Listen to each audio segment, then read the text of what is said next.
No sertão árido, onde as lendas dançam com o vento e o passado nunca morre, Raul, um vaqueiro cético, se vê imerso em uma jornada aterrorizante. Atraído pela sinistra lenda do vaqueiro fantasma, ele escuta relinchos e sente olhares implacáveis na escuridão. À medida que a boiada avança, os ecos do passado o cercam, revelando uma verdade assustadora. O espírito atormentado busca seu filho perdido e, por algum motivo desconhecido, acredita que Raul é o escolhido para preencher esse vazio.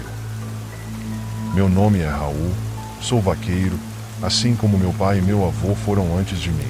Cresci no sertão nordestino, ouvindo histórias antigas sobre assombrações e lendas da Caatinga. Uma das mais conhecidas era a do vaqueiro fantasma, um homem injustamente acusado de roubo que foi linchado pelos próprios companheiros. Desde então, dizem que ele vaga pelas noites sem lua, procurando o filho que desapareceu no mesmo dia de sua morte. Eu sempre achei que fosse só conversa de gente mais velha, histórias para assustar crianças. Hoje, aos 30 anos, fui contratado para guiar uma boiada por uma trilha que atravessa uma parte isolada do sertão. Era uma jornada difícil, com poucas paradas e noites longas. Quando meu patrão mencionou a rota, alguns dos mais velhos me alertaram sobre a lenda, mas eu não me importei. Não acreditava nessas coisas, ao menos até aquela noite. Na primeira noite da travessia, já estava tudo em silêncio. O vento soprava leve pela Caatinga e eu estava sentado junto à fogueira. Foi então que ouvi, ao longe, um relinchar que não reconheci. Estranhei, pois todos os cavalos estavam amarrados próximos a mim. Levantei-me para verificar, mas, ao dar alguns passos, o som desapareceu. Talvez fosse um eco ou algum animal selvagem, pensei. Quando voltei à fogueira, um dos homens mais velhos da equipe olhou para mim com um semblante sério. Já ouviu falar do vaqueiro fantasma, não é? Ele perguntou, como se adivinhasse o que eu tinha ouvido. Balancei a cabeça, mas não dei muita atenção. Ele aparece quando sente que tem algo que lhe pertence, continuou o homem, antes de se cobrir com o cobertor e fechar os olhos. Senti um frio na espinha, mas me forcei a ignorá-lo. Na noite seguinte, o som do relinchar voltou, dessa vez mais forte e mais próximo. Não havia lua no céu, e a escuridão era total.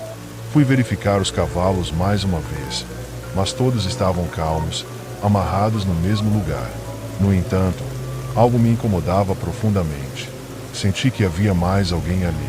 Olhei ao redor, mas tudo que vi foi a vastidão do sertão e a vegetação seca. Comecei a me perguntar se as histórias tinham algum fundo de verdade. Será que o vaqueiro fantasma estava me vigiando? Senti um impulso estranho de segui-lo, de descobrir o que era aquele relinchar que ouvia a cada noite. Talvez fosse só a minha imaginação, talvez estivesse cansado da jornada. Mas algo me dizia que eu estava sendo testado, desafiado por algo que não conseguia entender completamente. Na terceira noite, o relinchar ecoou de novo, só que dessa vez acompanhado pelo som de cascos pesados batendo no chão seco. Levantei-me de imediato, segurando uma lanterna, e fui em direção ao som. O vento soprou forte, trazendo consigo um cheiro estranho, algo que eu não conseguia identificar. Quando me aproximei de uma pequena elevação, vi, à distância, a silhueta de um homem montado em um cavalo. Ele estava imóvel, observando. Tentei gritar, perguntando quem era, mas o homem não respondeu. Seus olhos brilhavam sob o chapéu. Por um instante, eu achei que ele me fitava diretamente, mesmo na escuridão. O cavalo relinchou e a figura desapareceu como se fosse feita de névoa. Corri até o local onde ele estava, mas não havia nenhum sinal de pegadas, nem de que alguém havia passado por ali. Naquele momento, soube que não era um vaqueiro comum. A partir daquela noite, o relinchar e os sons de cascos passaram a ser constantes, cada vez mais próximos. Durante o dia, a jornada com a boiada continuava normalmente, mas quando a noite caía, algo mudava. Eu sentia o peso da presença do vaqueiro fantasma em cada passo que dava. Os outros homens também começaram a perceber. Alguns diziam que viam sombras ao longe, outros ouviam sons que não conseguiam explicar. A tensão aumentava a cada noite. Eu sabia que ele estava me observando, que queria algo de mim, mas não sabia o que. Sempre que fechava os olhos para dormir, via o cavaleiro de longe, me observando, como se esperasse o momento certo para se aproximar.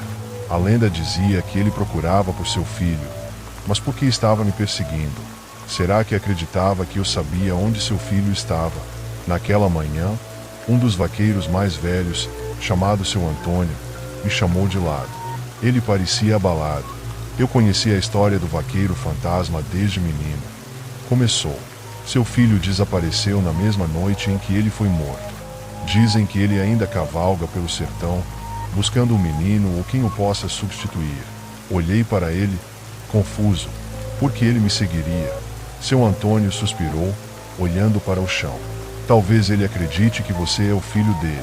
Às vezes, os espíritos se confundem, especialmente quando há algo que liga você àquele passado. Aquilo me atingiu como um soco no estômago. Eu não era o filho dele, claro, mas o que me ligava àquela lenda?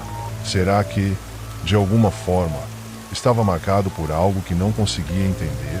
Precisava encontrar uma maneira de parar aquilo antes que o pior acontecesse. As noites seguintes foram um tormento. A cada relinchar, a cada batida dos cascos invisíveis, meu medo aumentava. Minha mente estava em colapso.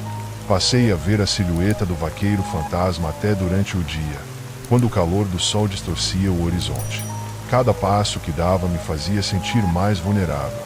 Eu sabia que ele estava me cercando, se aproximando. A cada noite, ele vinha mais perto. Os outros vaqueiros começaram a me evitar, temendo que eu estivesse amaldiçoado.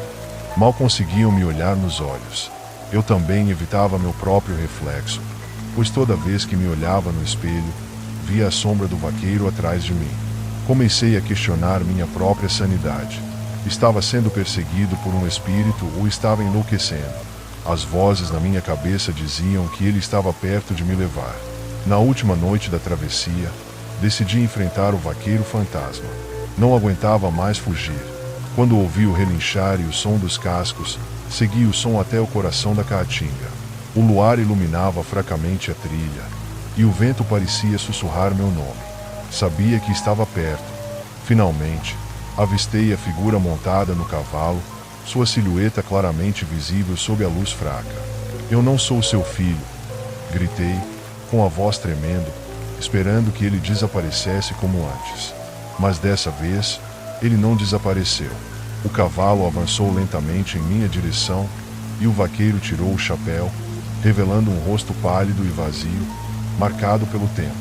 Você será? Ele respondeu, em uma voz baixa e arrastada. Senti um arrepio subir pela espinha.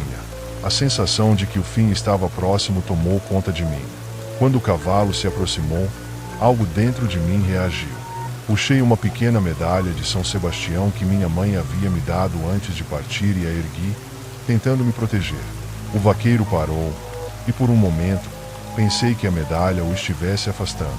Ele me observou em silêncio, e então, lentamente, recuou para a escuridão da caatinga, desaparecendo na noite sem deixar rastros. Voltei ao acampamento exausto, acreditando que havia vencido. O peso que eu sentia sobre meus ombros parecia ter sido retirado. Os relinchos e o som dos cascos pararam, e finalmente consegui dormir sem sentir aquela presença constante. Contei aos outros vaqueiros o que havia acontecido, e eles acreditaram que a medalha havia quebrado a maldição. Por alguns dias, o medo desapareceu, e a travessia seguiu tranquilamente. No último dia da jornada, quando finalmente chegamos ao destino, algo estava errado. Um dos cavalos havia desaparecido durante a noite. Não havia pegadas, sinais de arrombamento, nada. Apenas o cavalo sumido e o silêncio. Fui procurá-lo, mas no fundo sabia que algo estava prestes a acontecer. Naquela noite, enquanto eu descansava, ouvi o som familiar dos cascos, desta vez bem ao lado do meu barraco. Quando saí, o vaqueiro estava lá novamente, mais perto do que nunca, a poucos metros de mim. Você será? Ele repetiu. Não consegui me mover. Era como se o tempo tivesse congelado. Ele estendeu a mão em minha direção, e antes que eu pudesse reagir, tudo escureceu. Desde então, nunca mais fui visto. Dizem que o vaqueiro encontrou o filho que tanto procurava.